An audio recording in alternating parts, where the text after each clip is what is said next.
You're sitting at Christmas dinner, and your father looks you straight in the eye and tells you you're a burden who needs to get out. Now imagine you've been secretly paying all the bills for years. What would you do?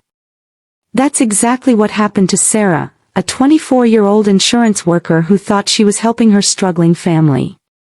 What she discovered instead would change everything she believed about loyalty, sacrifice, and what family really means.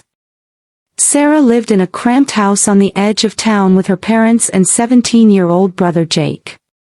Her dad had lost his job 3 years earlier, and her mom only worked part-time at the local library. Without Sarah's steady paycheck covering the electricity, water, internet, and groceries, that house would have been ice-cold and empty long ago. But here's the thing about being the family savior: nobody talks about the weight of carrying everyone else while slowly drowning yourself. That Christmas Eve, Sarah came home exhausted from her shift, still smelling like the office coffee machine. The tree looked sad with its old, flickering lights, and dinner felt heavy with unspoken tension. Her mom set down a plate of ham while her dad sat there, staring at the ceiling like it held answers to all his problems. Then came the bomb. "You're a burden, and you can't live here anymore." Just like that. No warning, no discussion. Her father's words cut through the holiday silence like a knife through paper.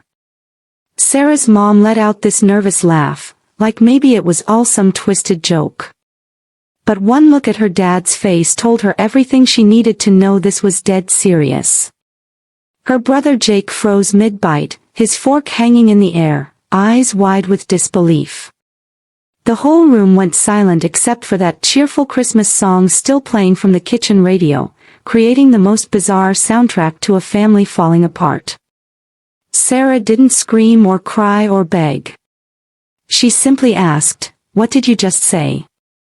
But her father doubled down, claiming it was his house and his rules.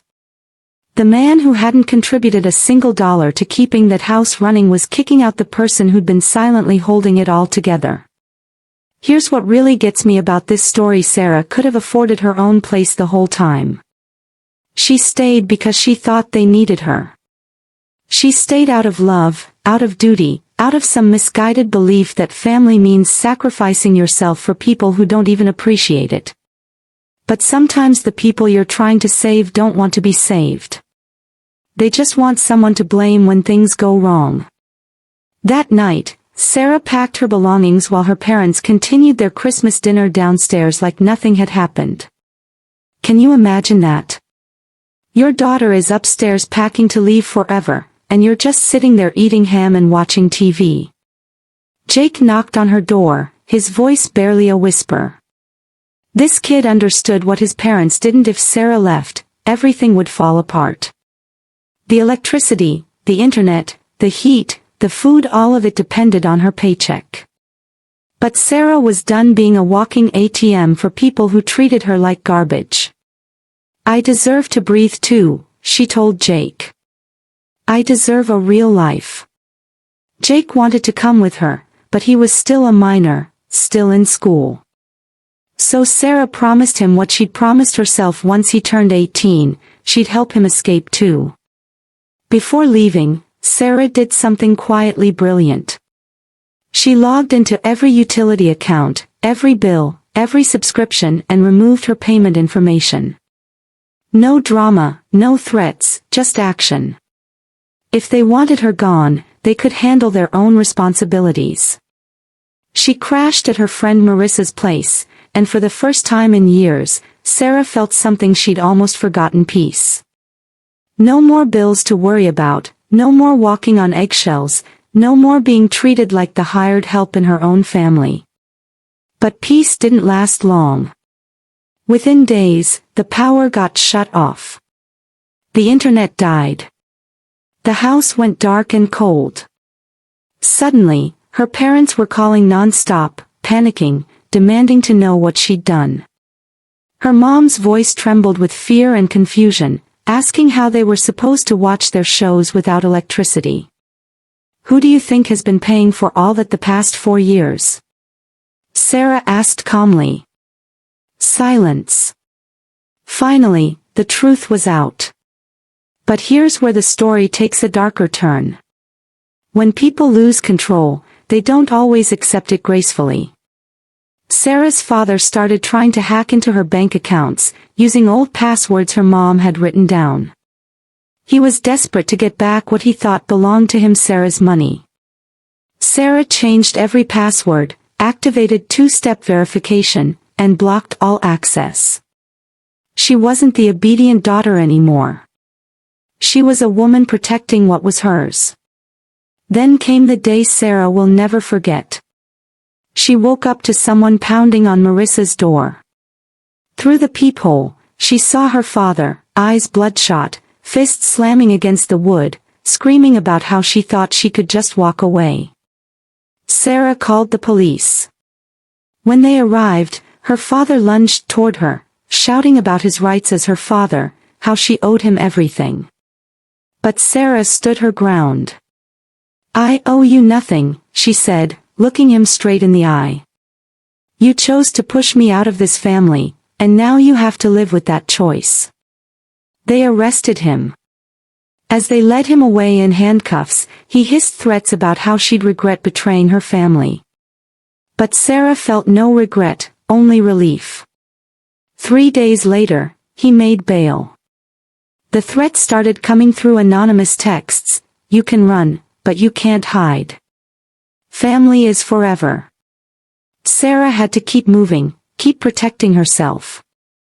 She got a restraining order, changed her phone number, and moved in with another friend. She built a new life from scratch: new bank accounts, new apartment, new everything. Meanwhile, her parents' world completely collapsed without her financial support. Her father couldn't keep a job, constantly fighting with bosses and quitting. Her mother took a part-time grocery store job, but it wasn't nearly enough. Within a year, they were evicted for unpaid rent. The last Sarah heard, they were living in a rundown apartment in the worst part of town, still blaming everyone but themselves for their situation. But this story has a beautiful ending. When Jake turned 18, he called Sarah with just 3 words: "I'm ready." She picked him up the next morning. He left with just a backpack, no fanfare, no goodbyes from parents who had already given up on both their children. Jake enrolled in community college, and for the first time in his life, his voice sounded free. Today, both siblings are thriving. They talk regularly, sharing good grades, funny stories, and the simple joy of living without fear. They didn't need a traditional family, they just needed each other. Sarah's parents sent one last letter through a distant relative, filled with blame and desperate pleas. Sarah never responded. There was nothing left to say. Sometimes love means knowing when to let go. Sometimes protecting yourself means disappointing people who never protected you. And sometimes the family you choose is stronger than the family you're born into. Sarah and Jake's story isn't just about escaping toxic relatives. It's proof that you have the power to rewrite your own life story, even if it means starting over with nothing but hope and a suitcase. What do you think? Were Sarah and Jake too harsh, or did they do exactly what they needed to survive? Drop your thoughts in the comments, and if this story moved you, hit that like button and subscribe for more real-life stories that remind us we're all stronger than we think.